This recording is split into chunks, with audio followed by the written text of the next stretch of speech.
Everyone, welcome to today's amazing call with Julie. I'm excited to do this call. Julie is going to share with us her relief from pain story. Julie's calling in from New York. I'll let her take it away. Hey, Julie. Hi, Jonty. Good to see you. You too. Yeah, so how about you start with what your situation was prior to seeing me? Pain, life, Yeah. etc. I know you've done, maybe some people that are seeing this in the community, you've done one of these calls like this before for us. You're probably going to share the same thing, but yeah, why don't you just start with that? I mean, it's funny. Every time, you tell a story, something different emerges, I find. So who knows? Even if, we had the chance to meet, maybe you'll hear something new in this version. So yeah, so this is going back now a year and a half approximately. It was the fall of 2023. And I was having very severe, like, I wasn't sure if it was hip pain or glute pain. It was kind of like, or like lower back. It wasn't back. It was definitely on the side, but it was kind of near the back. So I decided I was calling it kind of hip pain or glute pain on my right side. And it started just as a soreness that got worse and worse very, very quickly to the point where I couldn't stand without it. I couldn't stand for more than like 10 seconds without it starting to like radiate pain. Um, and I got relief from sitting down or laying down. But the minute that I stood up or certainly walked or of course, run. Like I wasn't running. And I previously was a runner, not a serious runner, but a casual runner. And I really liked it's something that's important to me. I love running. I love walking. I have a dog. I am very active, and so the fact that I couldn't even stand without pain was awful. I mean, the pain itself was awful, but everything around it was even more awful. Just like, oh my God, I can't like do anything that I want to do. Um, and it's gonna end. Like, what's wrong with me? When is it gonna end? I was just in this awful place of like dealing with the pain and then dealing with not knowing what was wrong with me and when it was gonna end. Okay. So it was stressful to say the least. When this was happening, what was the first thing that you tried? What were the things that you tried before you came and saw me? So I I was lucky in that I had an experience back in my 20s with back pain. Um Very severe back pain that lasted approximately 9 months. It was almost a year. It was debilitating. And funnily enough, it was the inverse of my glute situation in terms of when the symptoms came up, meaning I could stand and I could walk, but I couldn't sit. Mm. And at that time, I tried everything. I went to the chiropractor and I went to the acupuncture and I went to physical therapy and I did all the things and nothing worked. And then a friend recommended I read this book called Healing Back Pain by Jonathan Sarno, who I know you know this book. And I'm sure many of the people listening know this book, or at least know of this book. And I was extremely cynical about it. I think the first time I came across it, I was like, whatever, I'm not reading this book. Like, there's obviously something physical wrong with my back. Like, that's not what's going on, but thank you. And then, 9 months in, I'm pretty desperate and I'm like, okay, well, whatever, it's not going to hurt me. It's not going to hurt me to read a book. So I'll just read this book and whatever. And, um, and I read the book one night. It's a very easy read, very quick read, and one of those magical overnight healing. Like it just never came back. And it was so bizarre. Possibly the most bizarre thing about it was that even as I was reading it, I didn't totally buy into what he was saying. I was like, interesting. It was sort of a interesting theoretical, but maybe I don't think so. But then it worked anyway. And so it's like, what? And so since then, whenever someone mentions to me they have back pain, I have to sort of be careful how I say it because I know at the time I know how tense was and got about being told, oh well, maybe you should think about it being like psychosomatic. Essentially, I was hearing it as, and I was. That it was neuroplastic, like it was not that there was not something structurally wrong with me. I wasn't 100% sure. Um, and so that 5 to 10% not sure, I did try various things, but the first thing I tried was rereading John Sarno's book. So I reread it a couple times, and I kept waiting for that overnight, magic thing to happen, and it did not happen. So then I said, okay, but I was still pretty much on that train, and I was like, okay, I'm gonna see what other material I can read. And that's when I started to look online, and I saw that a lot of progress has been made in terms of the research around this stuff. Um, and the neuroscience, and there's starting to be a little more understanding of what's going on. I mean, not entirely. I think there's still a lot of mystery and a lot of research to be done and exploration to be done around like what exactly is going on.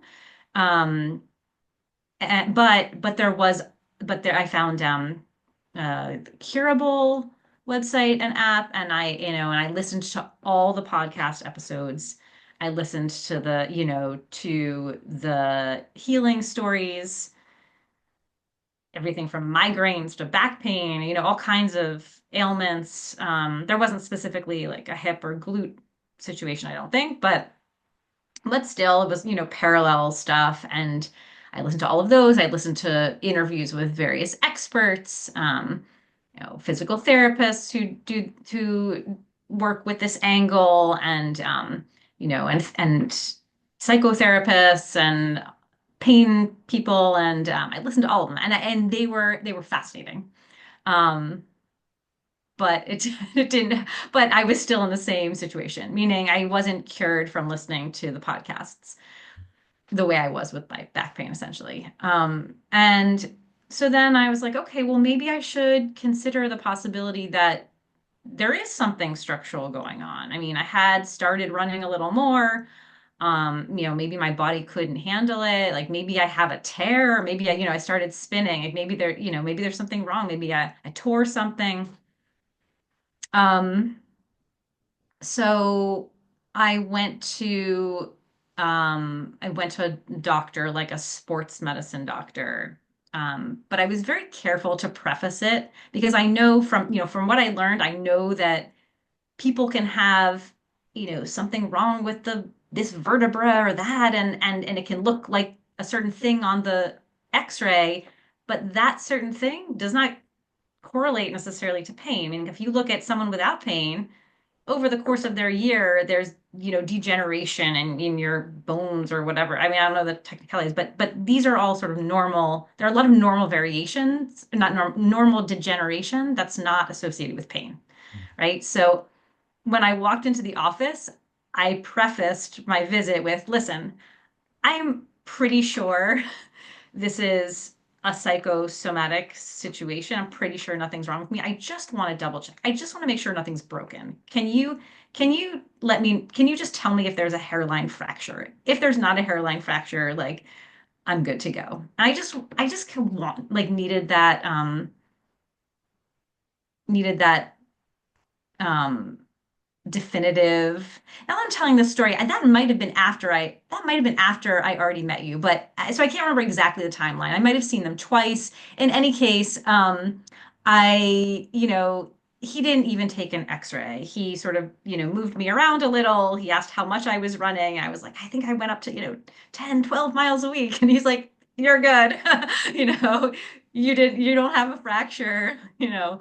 Um, and then I felt, better. I felt more confident that there was nothing, wrong with me, but still I wasn't feeling better. So I was like, okay, I think I need some more support this time around. More, someone to talk to, someone who's doing this work, someone who understands what this is, and believes this, not just believes it, but is just fully either has had that experience, is fully on board, is like really working in this realm. And so I started to look around for people I might work with, and I landed on your website, and I thought it was, I don't know, it was just very well put together and written. I resonated with what you said, with what you say on your website, and there were all the positive reviews, and I thought this guy looks amazing. Um, and so I set up an initial appointment to see if maybe, there's a good connection, if I could feel like at ease. Um, and I'm very picky. I'm very particular. So already, even just like in the browsing, I had already eliminated a lot of people. So, and I didn't know, but I didn't know how that first meeting would go because always, a website is different from, actual person. But we had, as you might remember, a very good initial call, and I think, and you really understood where I was coming from and some of the things that I've been through. And yeah, and then we started working together. So just to reflect back, you had Yeah. back pain in your early 20s and you found a John Sarno book and you didn't really even believe it, even when you were reading it, but for some reason you got better, like within a day of reading the book or something, right? Yep. And then Yep. fast forward, pain came back into your life, and years later, and you thought, all right, I'm just going to read the book again. I'm just going to do the same thing, but it didn't work in the same way. You downloaded Curable, you listened to experts, you listened to success stories, but it just wasn't working. You went and maybe got some reassurance from the doctor that there wasn't anything broken or fractured. And then you're like, okay, I need some help. You found my website, you like my website. We had a nice call, and then that's where we are. It's interesting because the book, the fact that you had that kind of book cure once upon a time, that's not. Like a lot of people struggle. Like everyone's like, who are these people that have these book cures? It's like it's not common. The fact that you had this book cure once upon a time. So it must have been for you maybe infuriating that you were like, oh, this book will help me again, and then it didn't. That must have been annoying. Yeah, it's kind of wild that that happened to begin with. I mean, I must be very suggestible. I really I don't understand. But yeah, I mean, it was a little frustrating, but at the same time, I mean, you can't like ask for a miracle twice, you know? But I mean, book cures, they exist. I mean, that's why the books are so phenomenal for people. Yeah, a lot of Yeah. people. I've had a lot of people that have come to me saying the book worked for me once upon a time and now it's not working. What's Yeah. going on? So, okay. So, you get to me, we start together. So my question usually here, but because you knew about TMS prior to this, my question usually here is what did you initially think about the process? I'm going to ask it anyway. You're maybe going to say I knew exactly what we were getting into, but yeah, what did you think about, what I was introducing you to? Yeah, I mean, I knew about TMS, but I didn't know about your process. So, um, a lot of it was new to me. I'm certainly, maybe I'd heard about the things, but I wasn't doing the things, meaning like I wasn't doing the particular type of journaling that you suggested. I certainly was not meditating. Um, and a lot like there were some of the, and in terms of the educational videos, we went through, I thought they were really nicely laid out, and some of that material was already familiar. But that's okay. I mean, actually really liked that some of the information was familiar, right? Because I could kind of ease into it in this other way. And every time it's like that's why I thought rereading the book would help because when you read something a second time, kind of like how I said in the beginning, maybe you've heard my story before, but each time you hear something, it lands a little differently. You might notice something else. And so I liked that I could actually like read this information or hear this information from your perspective and in your words and with your particular angle. Um, and also learn, some new things as I went along. It's not like I knew everything that you talked about. So it gave me a sense of where you were coming from and your perspective. And I was like, oh gosh, I have to do all these things. Oh no. But when you're not well, you're kind of the most willing to do these things because you're desperate, right? When things are good, you're like, okay, I got to do this other thing. It's not a priority. But this was the priority. I had nothing else was as important at that moment than getting better because like I said, I couldn't even stand or walk without pretty severe pain. So I just there wasn't a decision of should I do this, should I? It was okay, this is what I'm doing. Um, and then, and it's laid out for us sort of what, which parts to listen to and so I took it in chunks and yeah, started working through the material. And of course we had meetings there at the time it was twice a week because it was our group meeting and then it was like an open call so it would be with you twice a week. It's great. Yeah, those calls are great. The when it wasn't the bigger group, when it was just the smaller group with us. Um, I remember you guys would all just start having a chat a couple of times, and I would just so you guys need me.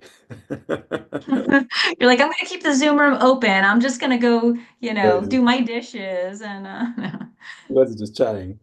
All wonderful stuff. I mean, so yes, what you're referring to is so yeah, you came into my community and you were watching some of the lectures that are in the community.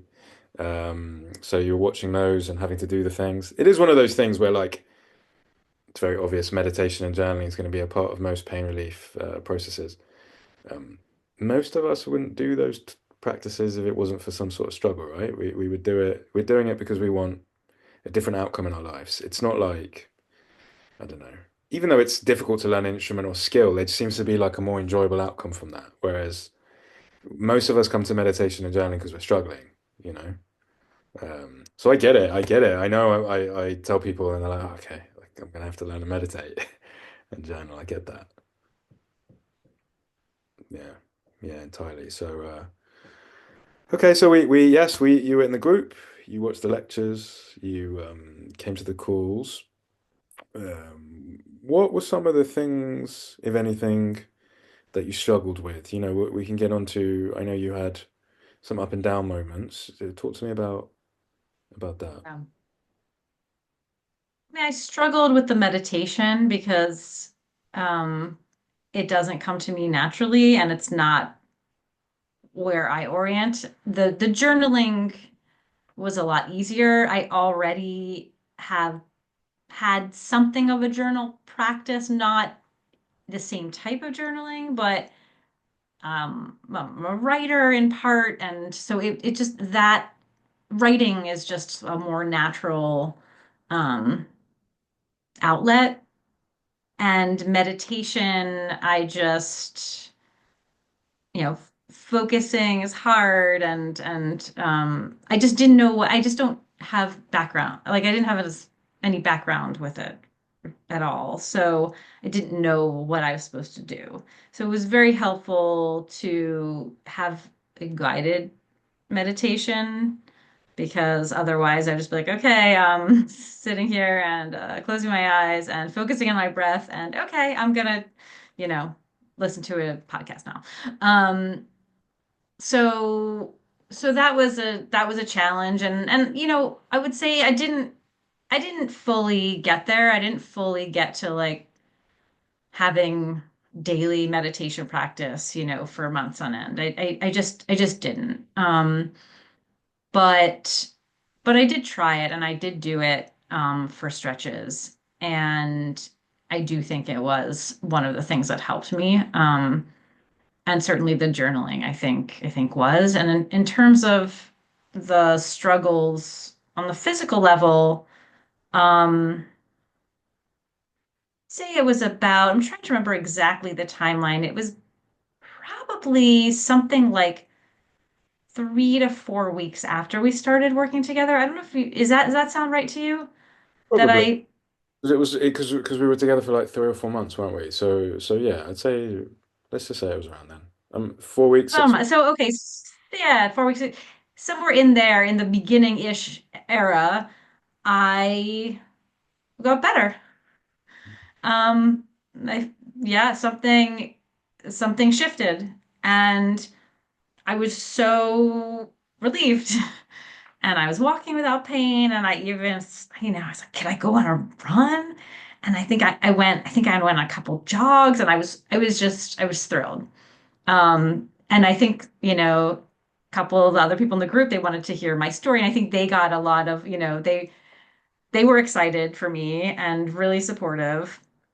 Um, and I stayed with the group, and I stayed with the journaling, and I stayed with it. And then a few weeks after that, I had a relapse or a relapse. I don't know what you call it, but I started experiencing pain again all of a sudden, and it came back pretty bad. It came back,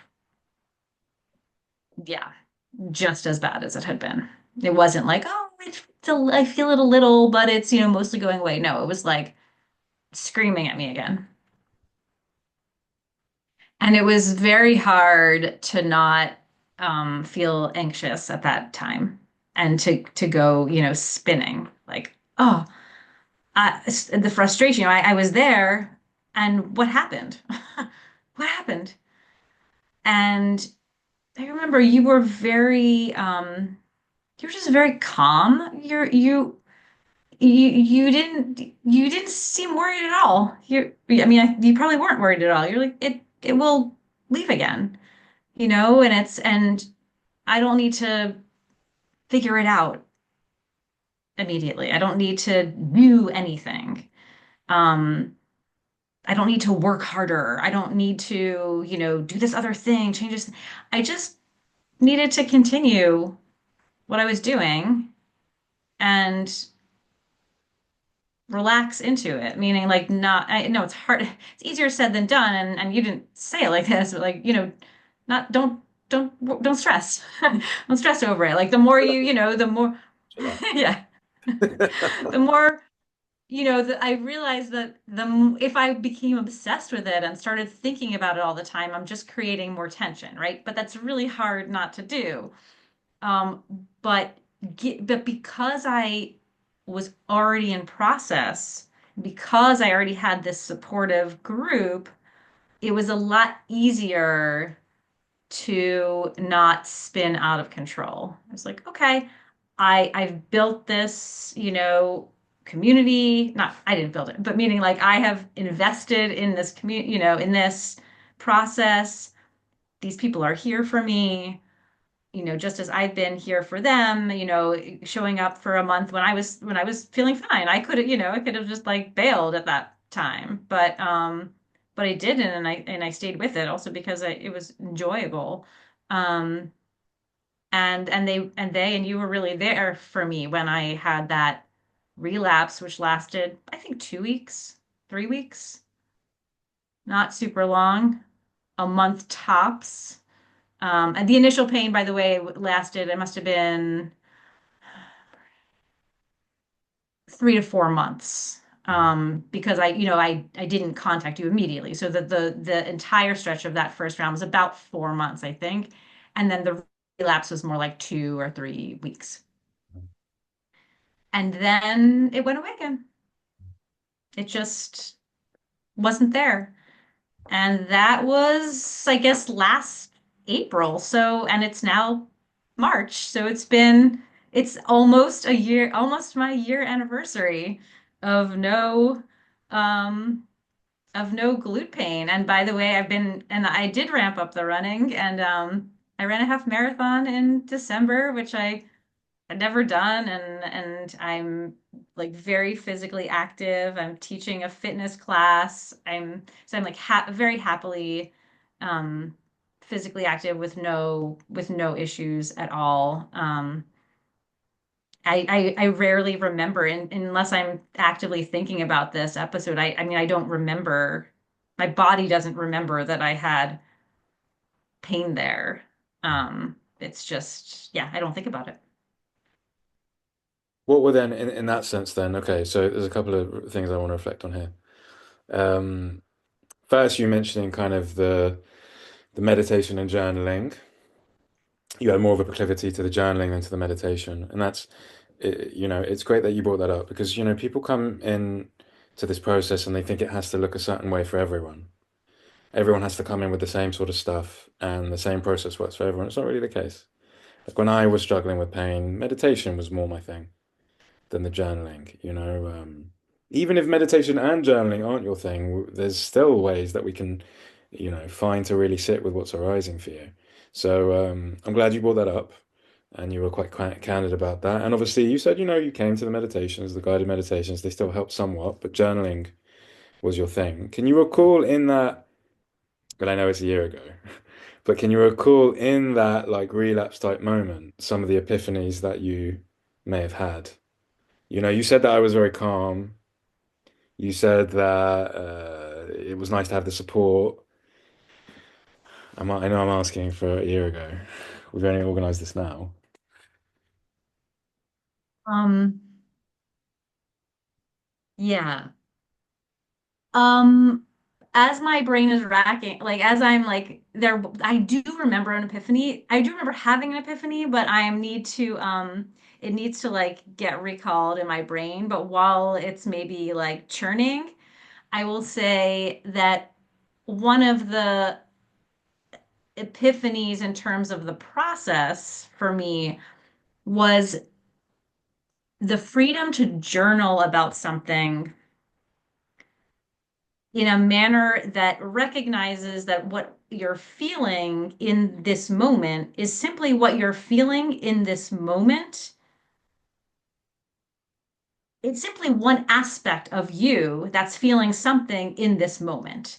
And it allows for the freedom to like just say whatever it is you want to say or write without worrying that someone's going to read it, someone's going to think this. Do I really feel this? Do I really think this? And it's not there. And the idea you could tear it up afterwards. The idea was that it's not a journal that that's like um detailing your life from a certain period. You're not meant to go back, oh, this is what was happening in this. No, it was just what emotion is arising for you that you want to get out onto the page, right? And that was very freeing. I didn't have to worry about if I said something like awful about, a person in my life or like hating someone or whatever it was, like just it was that was very freeing. So that was kind of an epiphany that I didn't need to feel controlled about my journaling.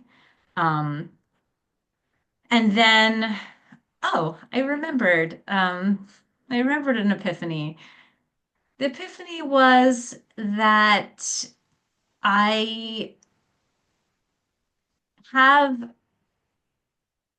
maybe like a generalized anxiety that needs to attach to something, right? And that this idea that if I'm not being very if I'm not feeling like anxious or on top of something that it might spin out of control, right? Like this, that I have to, what's the word I'm looking for? There's a word,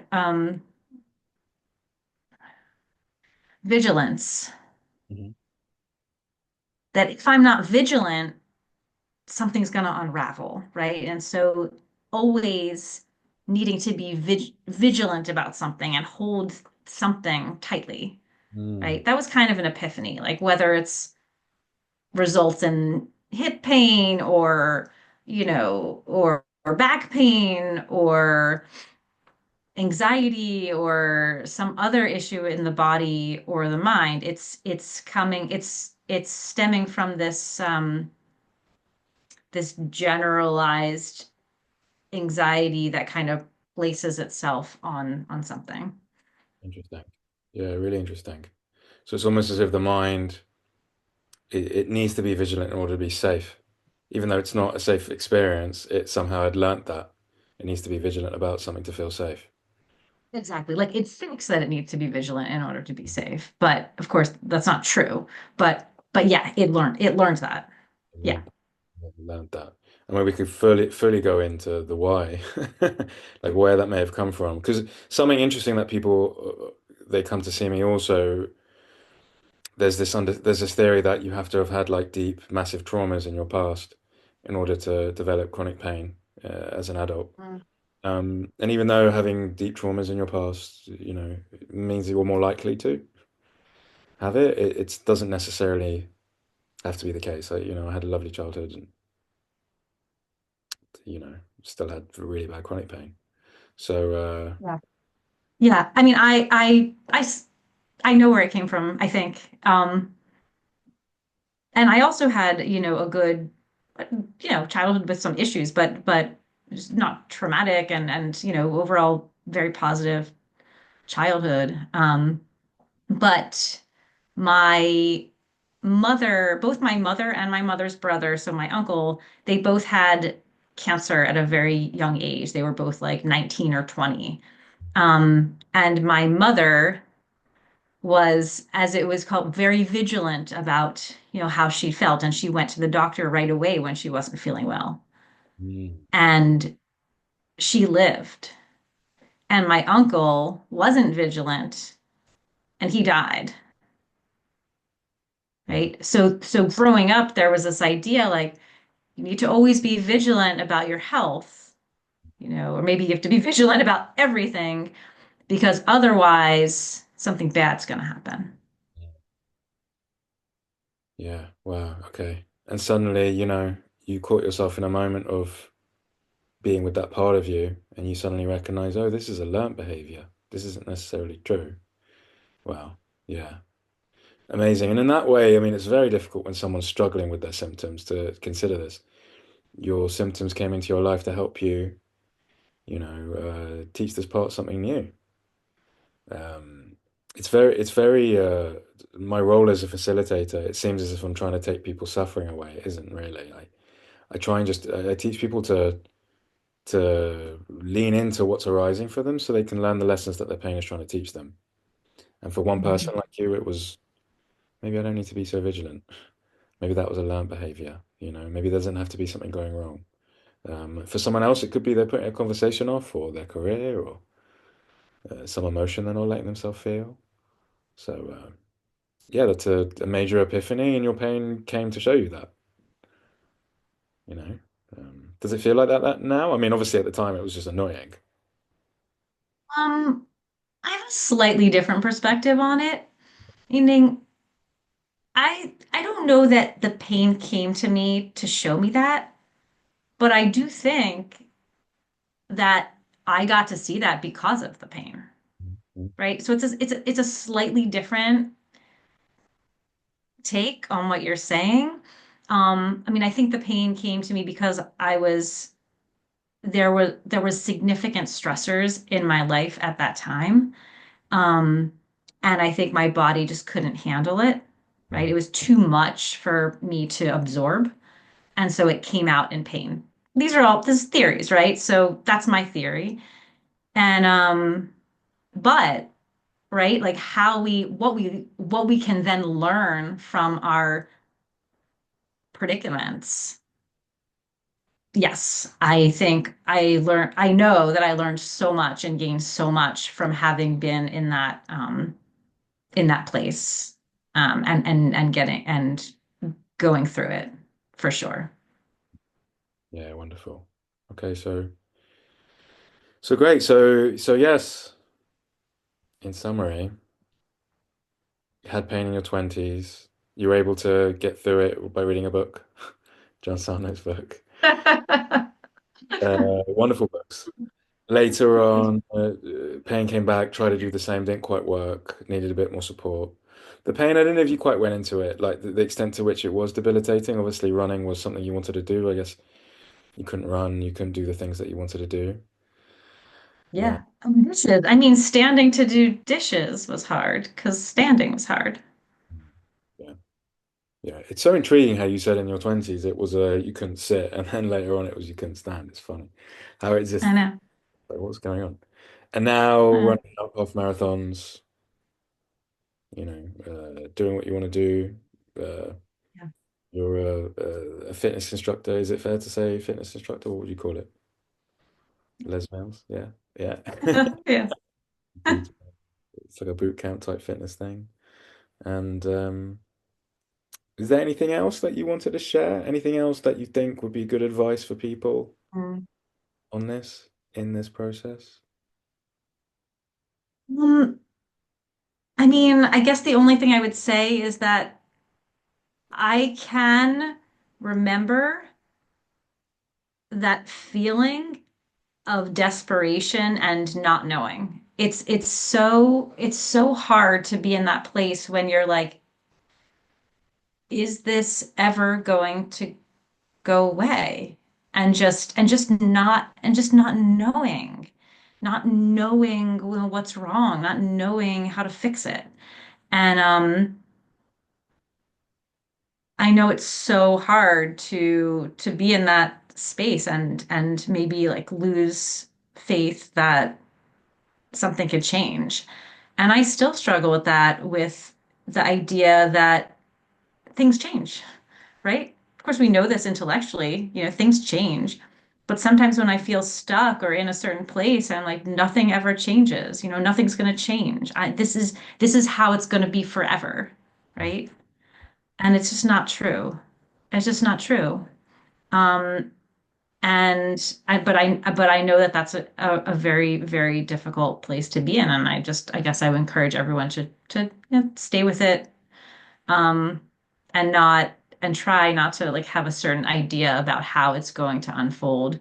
Um, because we don't know. Everyone's different. Everyone in different moments has a different process. Like I did, one time around, it was a book. The next time around, it was not as easy.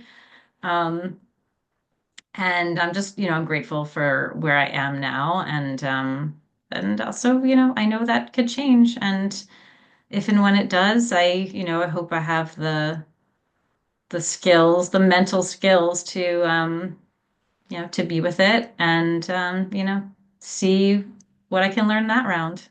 So, Just one more question then, in that sense, what strengthened your capacity to not only intellectualize the concept of change, but also to, it sounds like embody it, like be a bit more confident about the inevitability of it. What strengthened that? um, for me, what strengthens that? Well, yeah, because like you said, we know this intellectually. We know we're going to get older. We know it's Yeah. weak. Um, it's very easy to say someone this too shall pass, but they're like, I've had this for months, years, decades.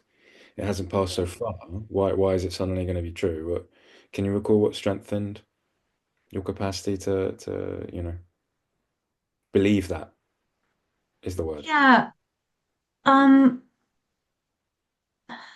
I'm not having you think.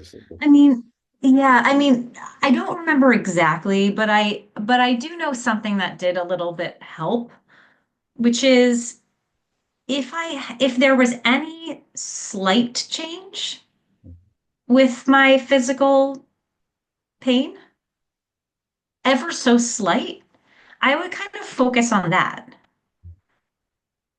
Meaning, like, not necessarily the pain all of a sudden disappeared, but if I'm like, oh, today, it hurt when I did this, but it didn't hurt when I did whatever that, whereas it did the other day, right? And I would really like think I would focus on that aspect.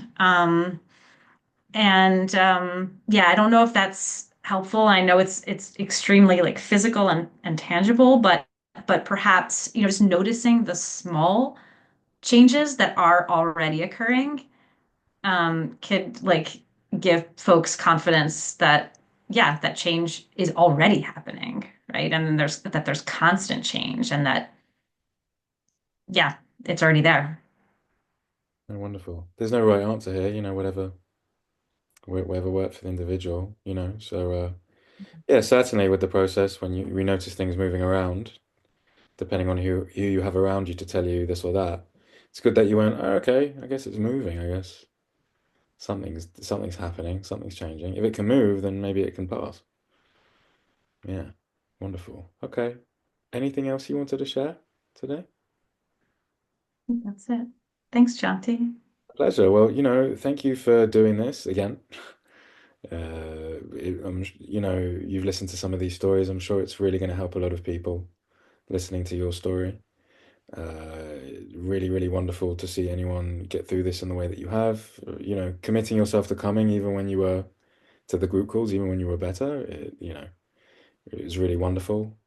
So thank you for that. But otherwise, I will speak to you soon. Sounds good. Thank you so much for inviting me. And yeah, you're doing amazing work and best of luck to all of you who are listening. Thanks so much, Julie.